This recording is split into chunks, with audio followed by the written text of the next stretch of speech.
Bienvenue dans le podcast Sème ta joie et heureuse de te voir parmi nous. Sème ta joie, c'est faire de la place pour la joie et la légèreté. Je te donne rendez-vous chaque mardi pour un nouvel épisode.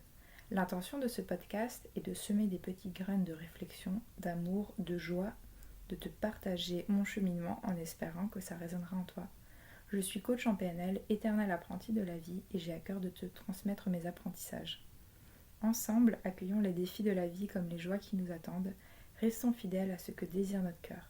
Libérons-nous et semons la joie encore et encore. Bonne écoute.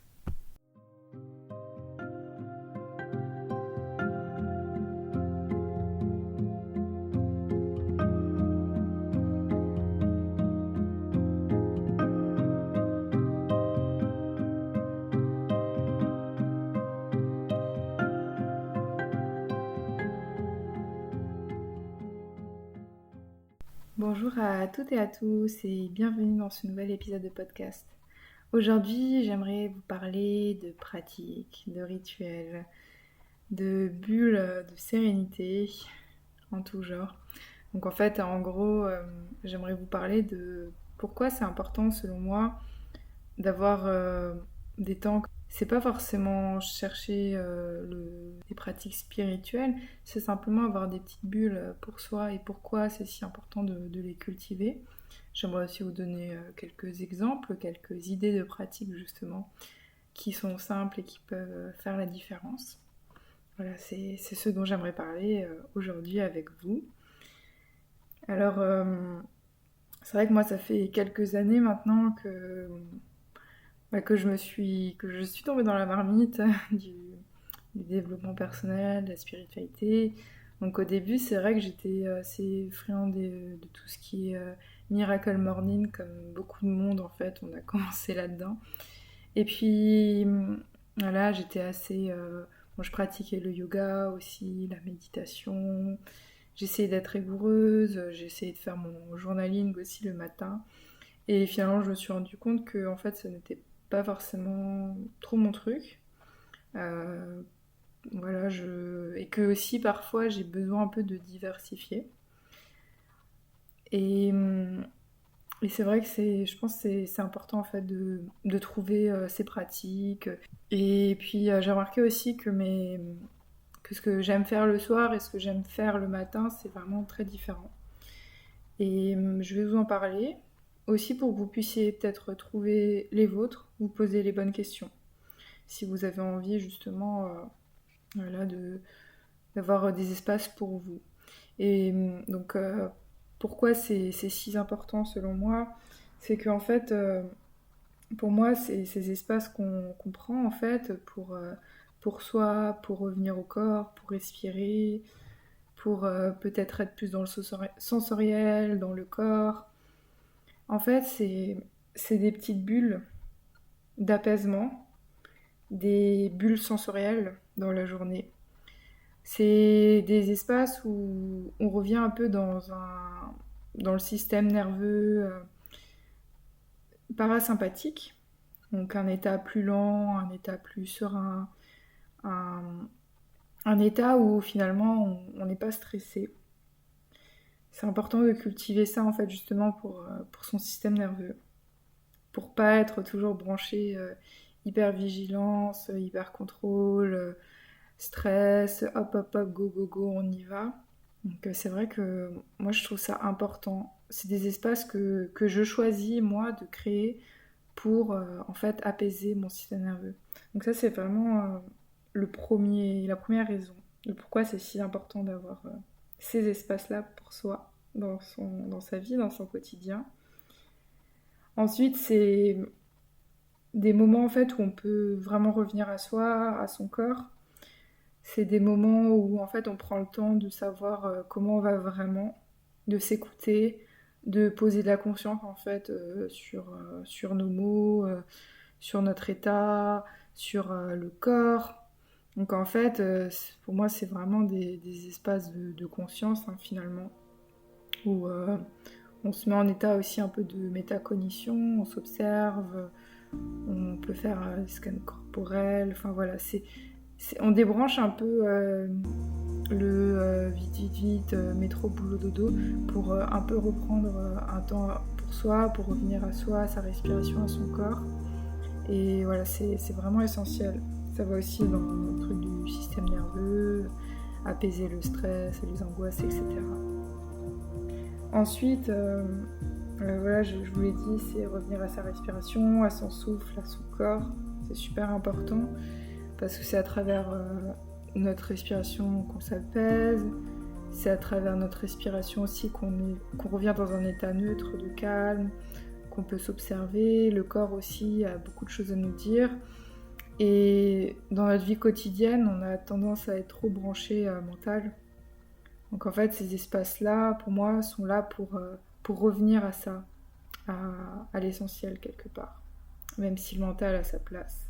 Même si c'est très important aussi d'être dans sa tête, mais en fait, c'est rééquilibrer un peu les choses parce que je trouve que, je sais, moi, si j'avais pas ces espaces-là, en fait, je serais toujours branchée dans la tête, en fait, avec le travail, avec même parfois les relations, voilà, les écrans, etc. On est quand même beaucoup, beaucoup, beaucoup dans la tête. Ensuite, c'est aussi, pour ceux qui veulent, une invitation à ramener le sacré dans sa vie. Une invitation aussi à ramener un peu de magie dans sa vie. Donc c'est très beau, finalement. Ça, c'est vraiment pour les personnes qui sont, voilà, qui sont réceptifs à tout ça. La magie, le sacré. Donc je parle de sacré, amener du sacré et de la magie dans sa vie, c'est pas forcément un truc super perché. Voilà, moi quand je pense à magie et sacré, c'est poser un autre regard sur les choses, c'est avoir une certaine foi aussi peut-être, c'est poser de la conscience, c'est voir en fait la beauté, c'est prendre un peu de la hauteur sur les choses. Au lieu de regarder juste un petit peu autour de soi, c'est regarder un peu plus loin, un peu plus haut. Euh, voilà, c'est vraiment ça en fait, c'est voir aussi son corps comme un temple, en prendre soin. Enfin voilà, moi c'est vrai que j'ai tout ça dans le sacré. Ça passe aussi par le chant, par la danse, par plein de pratiques dont je vous parlerai tout à l'heure justement. Enfin voilà, c'est vrai que pour moi ces pratiques-là, ces espaces-là sont aussi des espaces où finalement j'ai un autre regard sur la vie, un peu plus profond aussi, un peu plus fin. Euh, et je vois toute la magie, j'ai aussi de la gratitude en fait d'être dans ce corps-là, dans cette vie-là, de pratiquer ça. C'est peut-être aussi voilà, faire un truc qui est un peu ancestral. Et donc forcément, en fait, je respecte ça. Voilà, il y a un peu tout ça dans cette définition-là pour moi. Ces espaces-là se permettent aussi une vie plus joyeuse. Parce que oui, on pratique aussi, on crée ces espaces-là aussi pour finalement, à côté, mettre plus de joie dans sa vie. Ça rejoint un peu aussi peut-être le sacré et, et la magie, puisque pour moi, la joie, ça rejoint vraiment ces deux notions. C'est aussi avoir un regard neuf sur les choses, c'est aussi se libérer en fait de certaines choses qui nous pèsent, ce qui est dans l'ombre, pour pouvoir ensuite mieux cultiver cette joie. Donc j'en viens aussi, ces pratiques-là nous libèrent hein, de tout ce qui est de trop, de tout ce qui est dans l'ombre. On peut profiter aussi de ces espaces-là pour se libérer, pour libérer des carcans, des cases, etc., etc. Ces espaces-là sont là aussi pour moi pour gérer notre sensibilité. Donc on est tous sensibles, tous les êtres humains sont sensibles. Certains êtres humains plus que d'autres, dont j'en fais partie. Je suis quelqu'un de très sensible. Et, et c'est vrai que pour les personnes sensibles, les personnes très sensibles, en fait, on a besoin de ces espaces-là de reconnexion pour aussi en fait s'observer parfois pour pouvoir justement relâcher nos émotions, pouvoir les extérioriser. Voilà, donc ces espaces-là sont là pour ça aussi, pour notre sensibilité. C'est aussi des temps parfois on aura besoin de temps de silence quand on est sensible. Et voilà, ces espaces-là sont vraiment là pour ça. C'est vraiment un temps pour ralentir, hein, finalement. Ça va un peu avec le système nerveux. C'est vraiment je ralentis, je pose de la conscience, je reviens au corps, etc. Maintenant, quel rituel, quelle pratique simple pouvez-vous adopter dans votre vie? Alors, moi, j'ai pas envie non plus de vous dire quoi faire, d'adopter certaines choses.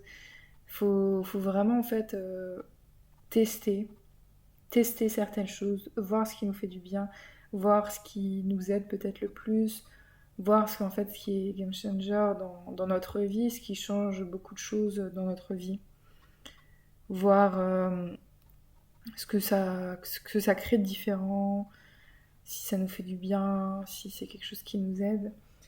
Donc j'ai pas envie forcément de vous dire quoi faire, c'est vraiment pas le but. J'aimerais juste vous partager quelques pratiques que j'ai dans mon quotidien, qui sont assez simples, mais voilà, que j'ai besoin en fait de retrouver dans ma vie. Alors déjà moi je pratique beaucoup le Kundalini Yoga. Vous avez dû le voir sur ma chaîne, sur différents épisodes de podcast aussi. Je pratique le Kundalini Yoga chaque matin, quasiment tous les matins. Et c'est vrai que c'est une pratique qui me fait beaucoup de bien. Déjà, ça me permet de dérouler mon tapis, de m'asseoir.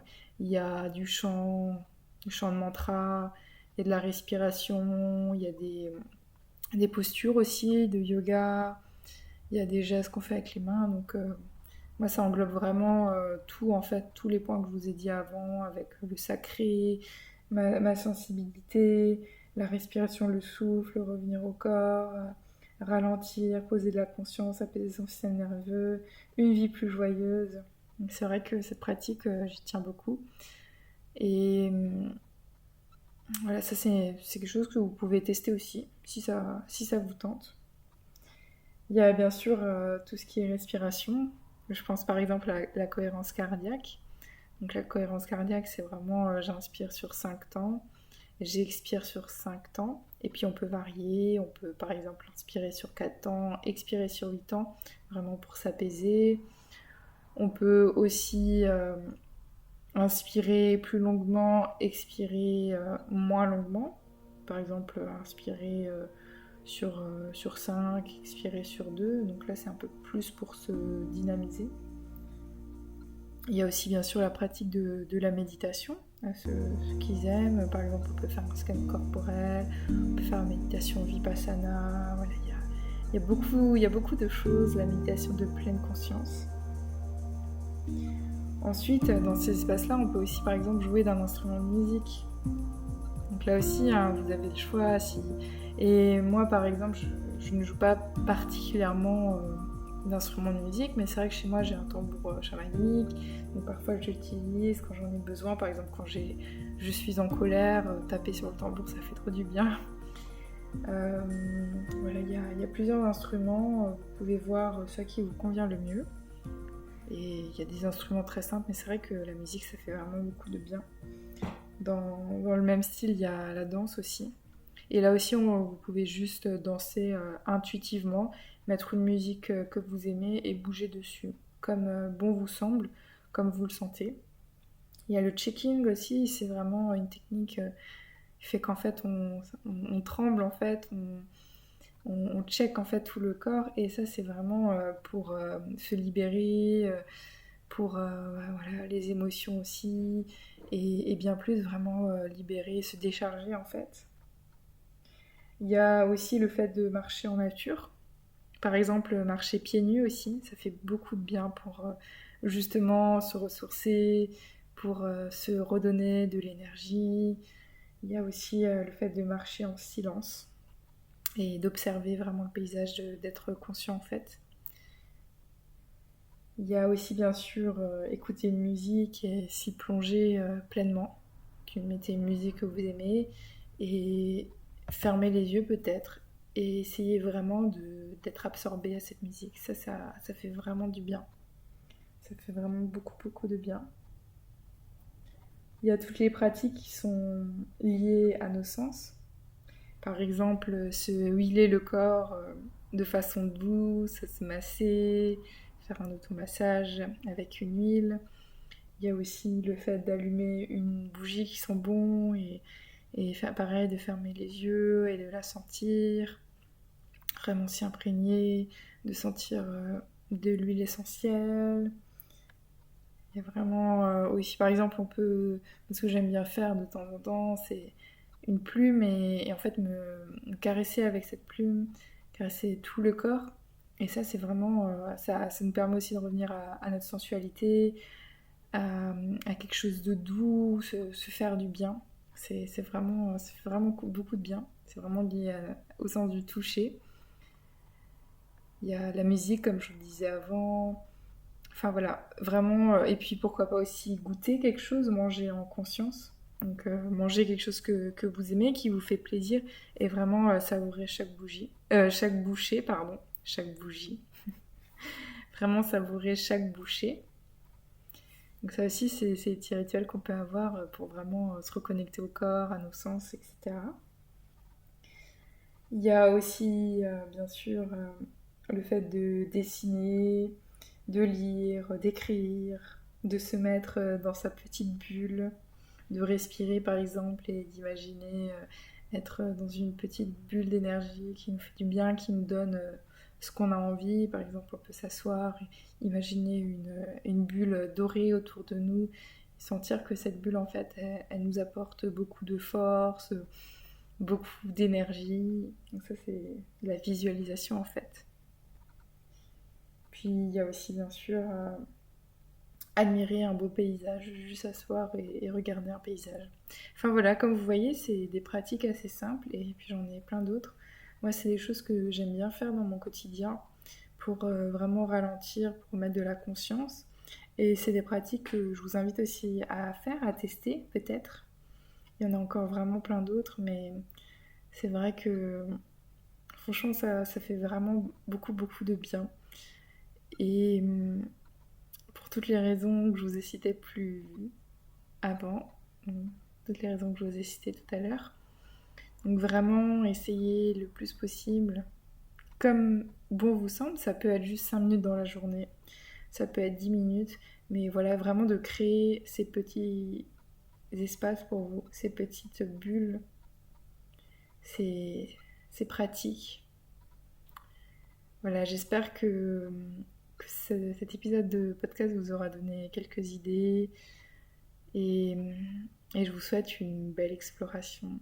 Et je vous dis à très bientôt pour un nouvel épisode de podcast. Merci beaucoup.